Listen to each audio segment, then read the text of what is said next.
सम्मानित साथियों, नमो बुद्धाय, जय भीम। आज के अम्बेडकर संदेश में आपका हार्दिक स्वागत है। आज के अम्बेडकर संदेश में दलित वर्गों संबंधी भारतीय मताधिकार कमेटी, जिसका गठन 1 मई 1932 को किया गया था। हम आपको बता दें, गोलमेज सम्मेलन जब लंदन में 1930, 31, 32 होता है, उसमें भारतीयों को किस आधार पर मताधिकार दिया जाए, इस संबंध में एक मताधिकार उपसमिति का गठन किया जाता है और उन्हीं की सिफारिश पर 1 दिसंबर 1931 में इस कमेटी का गठन किया जाता है। इसके 18 सदस्य होते हैं, जिसमें एक सदस्य के रूप में बाबा साहब स्वयं होते हैं। 1 मई 1932 को इसी भारतीय मताधिकार कमेटी के समक्ष बाबा साहब का वक्तव्य होता है। बाबा साहब अपना वक्तव्य रखते हैं, अपना पक्ष रखते हैं, और वो पक्ष क्या रखते हैं आज के अम्बेडकर संदेश में। खासकर अगर आप उत्तर प्रदेश में रहते हैं तो उत्तर प्रदेश के लोगों के लिए बहुत खास आज का अम्बेडकर संदेश होने वाला है। उस समय उत्तर प्रदेश को संयुक्त प्रांत के नाम से जाना जाता था, यूनाइटेड प्रोविंस के नाम से जाना जाता था, अब उत्तर प्रदेश के नाम से जाना जाता है। संयुक्त प्रांत में दलित वर्ग की क्या स्थिति है, कितनी संख्या थी उस समय, और ये आंकड़ा लेंगे आज 1911 की जनगणना का। मेरे साथियों, यहाँ चौंकाने वाली बात ये है, जो वर्तमान में हम देख रहे हैं विभिन्न जगहों पर कोरी समाज और चमार जाति के लोग अलग अलग अपने जातियों को मान रहे हैं। आज के इस अम्बेडकर संदेश में कुछ आंकड़े चौंकाने वाले हैं, कुछ जातियां चौंकाने वाली हैं। उस संबंध में जो बाबा साहब का जो स्टेटमेंट है, कथन है, मेरे साथियों आप जानने की कोशिश जरूर कीजिए। आज के अम्बेडकर संदेश को अंत तक सुने, ये हमारा विशेष निवेदन है। तो आइए शुरू करते हैं आज का अम्बेडकर संदेश। बाबा डॉक्टर अम्बेडकर संपूर्ण वाङ्मय खंड 4 से और पेज नंबर 210 से 211 तक हम बात करेंगे आज के अम्बेडकर संदेश की। बुद्धा बोधिसत्व अम्बेडकर इंटरनेशनल सेंटर अर्थात BBAIC सारनाथ वाराणसी से। बाबा लिखते हैं कि संयुक्त प्रांत में दलित वर्ग के लोगों की संख्या के बारे में कमेटी के सामने 5 अलग अलग आकलन प्रस्तुत किए गए हैं। तो इसमें पहला आकलन है संयुक्त प्रांत की प्रांतीय मताधिकार कमेटी का आकलन। नंबर 2, अपने टिप्पणी में श्री ब्लंट द्वारा दिया गया आकलन।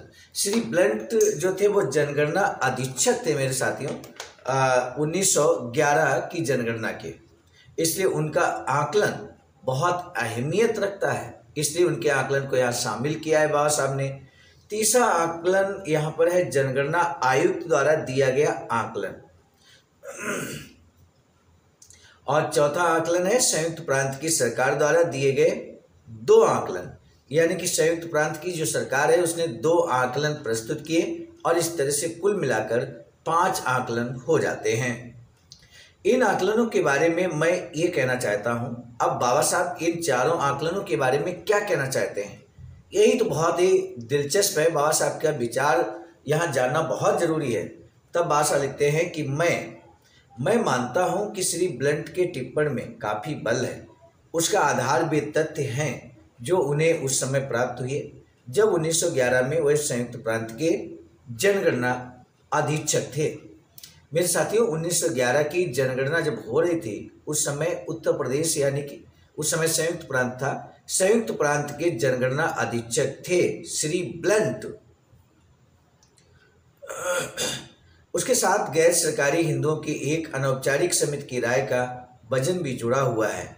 कहा जाता है कि उसकी नियुक्ति संयुक्त प्रांत की सरकार ने इसलिए की थी कि वह संयुक्त प्रांत में अस्पृश्य जातियों की उन सूचियों की शुद्धता की पड़ताल करे और जिन्हें ब्लंट ने अपने प्रथम प्रारूप में तैयार किया था। फिर भी निम्नलिखित तथ्यों के बारे में श्री ब्लंट से मेरा मतभेद है। नंबर 1 तो यह है कि श्री ब्लंट ने निम्नलिखित 3 एकल समुदायों को 2 भागों में विभक्त कर दिया है, अस्पृश्य और स्पृश्य। जो आकलन यहाँ ब्लंट के द्वारा रखा गया मेरे साथियों, उस पर बाबा साहब को आपत्ति है। किन किन बिंदुओं पर आपत्ति है, वो बिंदु सभी के सभी यहाँ पर उद्धृत किए गए हैं। तो पहला है एक भौक्सा समूह है, इसमें स्पृश्यों को और इसके 2 समूह बना दिए श्री ब्लंट ने, स्पृश्य 30,000 और अस्पृश्य 19,028। कोरी समूह 1,54,867 और ये अस्पृश्य है, मतलब ये अनटचेबल नहीं है, और अस्पृश्य अनटचेबल 7,15,839। चमार समूह 20 लाख स्पृश्य हैं, मतलब चमार समूह 20 लाख स्पृश्य हैं और 41,87,770 ये अस्पृश्य हैं। इस तरह से दो दो भागों में यहाँ पर भौक्सा समूह, कोरी समूह और चमार समूह को विभक्त किया। बाबा साहब को इन समूहों पर आपत्ति थी। क्यों आपत्ति थी? कि उन्होंने इन्हें स्पृश्य क्यों बनाया, जबकि छुआछूत जातिवाद सभी चमारों के साथ होता है, सभी कोरियों के साथ होता है और सभी भौक्सा समूह के लोगों के साथ होता है। तो ऐसे में स्पृश्य क्यों घोषित किया, बंटवारा किया, क्यों किया? तब बात आगे लिखते हैं कि दूसरा मतभेद यह है कि वह 1,10,032 की संख्या वाले अरग समूह को स्पृश्य मानते हैं, जबकि तथ्य यह है कि वह समूह पासी समुदाय का अंग है। पासी समुदाय इसी कैटेगरी में आता है, जो निश्चय ही एक अस्पृश्य समुदाय है, यानी कि पासी समुदाय अस्पृश्य समुदाय है। जबकि यहाँ पर उन्होंने, श्री ब्लंट ने स्पृश्य घोषित किया। मेरे साथियों, मेरा विचार है कि श्री ब्लंट ने जो प्रक्रिया अपनाई है वह तथ्यों के अनुरूप नहीं है और हिंदुओं के सामाजिक जीवन के मूल सिद्धांत से मेल नहीं खाती। कोरी समूह चमार समूह का ही अंग है। यही बात चौंकाने वाली है। मेरे साथियों, जो लोग, जो सम्मानित साथीगण इन कैटेगरी से बिलोंग करते हैं, जिनका यहाँ जिक्र किया जा रहा है, उन्हें बहुत गौर से बातों को सुनना चाहिए। कोरी समूह चमार समूह का ही अंग है और इसलिए पूर्णतः अस्पृश्य समूह है। उसकी पुष्टि स्वयं श्री ब्लंट के उन विचारों से होती है जो उन्होंने 1911 की संयुक्त प्रांत की जनगणना की अपनी रिपोर्ट में अधीक्षक की हैसियत से व्यक्त किए थे। मैं 1911 की जनगणना रिपोर्ट के पैरा 347 में व्यक्त उनके विचारों को प्रमाण मानता हूँ। वहाँ उन्होंने कोरी का नाता चमार से होने की चर्चा की है। उसी रिपोर्ट में उन्होंने ये भी कहा है कि कोरी और चमार के बीच के रिश्ते की चर्चा ऊपर की जा चुकी है। गोरखपुर में ऐसा लगता है कि उनका और भी घनिष्ठ संबंध है।